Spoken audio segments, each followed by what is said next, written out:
Assam TV studio में आप सभी का स्वागत है। असम के बदलते राजनीतिक परिदृश्य पर आधारित स्टोरी के साथ स्टूडियो में मैं श्री प्रकाश।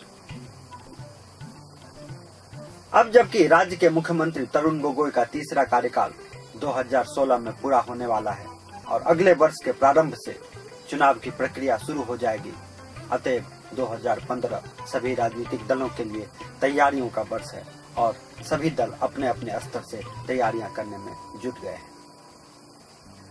2014 में संपन्न हुए लोकसभा चुनाव में राज्य के 126 विधानसभा क्षेत्रों में से 70 क्षेत्रों में भाजपा को मिली बढ़त के बाद राज्य की राजनीति यू टर्न ले चुकी है। इससे पहले के चुनावों तक भाजपा को कभी भी इतना विस्तार नहीं देखा गया था और कांग्रेस भाजपा को असम गण परिषद का बी टीम मानकर चलती रही थी, लेकिन अब स्थितियां बदल गई है। कांग्रेस का तमाम अभियान भाजपा और नरेंद्र मोदी के विरोध के इर्द गिर्द सिमटा हुआ देखा जा रहा है। कांग्रेस प्रताड़ना दिवस भी मना चुकी है। वहीं दूसरी ओर भारतीय जनता पार्टी में भर्ती होने वालों का तांता लगा हुआ है। कांग्रेस भी नई तरीके से पुनर्गठित हो रही है। अब तक खुद को कांग्रेस और भाजपा के विकल्प के रूप में तैयार नहीं कर पाई है। अजमल नए मुसीबतों में उलझे हुए हैं। आइए स्टोरी में आगे बारीकी से इसकी तजवीज करते हैं। राजनीतिक गतिविधियां हालांकि सभी दलों की बढ़ी हुई हैं, लेकिन सत्तारूढ़ कांग्रेस और भारतीय जनता पार्टी की सक्रियता कुछ अधिक ही देखी जा रही है। असम प्रदेश कांग्रेस का अध्यक्ष राज्य के पूर्व कैबिनेट मंत्री अंजद दत्त के बनाए जाने के बाद से पार्टी अधिक सक्रिय देखी जा रही है। कुछ न कुछ कार्यक्रम चल रहा है। बूथ स्तर से लेकर प्रदेश स्तर तक पार्टी के मीटिंग आयोजित किए जा रहे हैं। नए चेहरों को भी पार्टी में शामिल किया जा रहा है। प्रदेश अध्यक्ष राज्य भर के पुराने कांग्रेसियों से मिल रहे हैं। इधर पार्टी के सांगठनिक चुनाव का भी काम चल रहा है। इन सब के बीच पार्टी पुनर्गठित हो रही है, जबकि भारतीय जनता पार्टी में आने वालों का तांता लगा हुआ है। टिकट के प्रत्याशियों की लंबी कतार होती जा रही है। पार्टी में जश्न का माहौल है। हर दिन कोई न कोई कार्यक्रम पार्टी कार्यालय में भीड़ लगी रहती है। लोगों की जिज्ञासा है कि 2016 में किसकी सरकार बनेगी। भाजपा समर्थक कहते हैं कि असम में मोदी की लहर है। कांग्रेसी कहते हैं यहाँ मोदी की हवा निकल चुकी है। लोगों को मोदी ने दगा दिया है। मोदी की कथनी और करनी में काफी अंतर है। सवाल यह उठता है कि आखिर वोट का पैमाना क्या हो। कांग्रेस को वोट दें तो क्यों दें, या मोदी के नाम पर वोट दें तो जनता आखिर क्यों दें। आइए स्टोरी में आगे देखते हैं।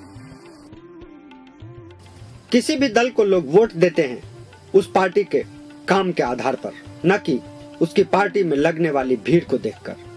प्रदेश कांग्रेस अध्यक्ष अंजद दत्त भले ही जितनी मीटिंगें कर लें, जब तक तरुण गोगोई की सरकार का शासन और प्रशासन अपने काम को सफलतापूर्वक नहीं निपटाएगा, तब तक जनता का कांग्रेस की ओर रुझान नहीं हो सकता।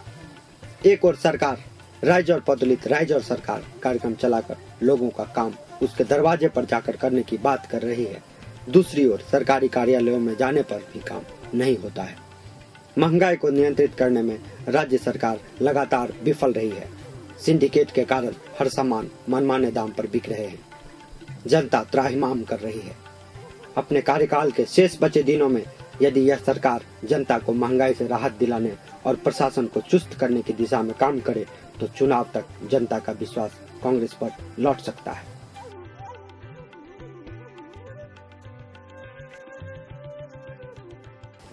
जहां तक भारतीय जनता पार्टी की बात है तो नरेंद्र मोदी के वादों को लेकर बीते लोकसभा चुनाव में असम की जनता ने भाजपा को बहुमत वोट दिया।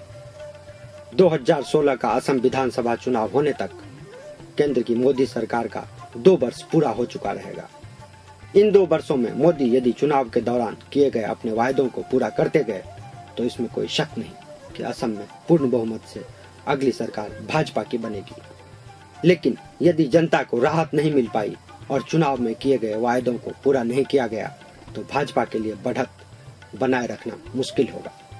सर्बानंद सोनोवाल, विजया चक्रवर्ती से लेकर तमाम भाजपा नेताओं ने चुनाव के दौरान एक से बढ़कर एक वायदे किए। उन पर अमल किए जाएं तो निश्चय ही भाजपा का चुनाव में परचम लहरा सकता है। इसी बीच यदि अगर भी सही तरीके से संगठित हो सकी तो भाजपा की राहें वैसे भी लोकसभा चुनाव की तुलना में अधिक कठिन होने वाली है। इधर एआईयूडीएफ पर लगे जिहादियों से सांठगांठ के आरोप के बाद पार्टी प्रमुख बदरुद्दीन अजमल भी सख्ते में देखे जा रहे हैं।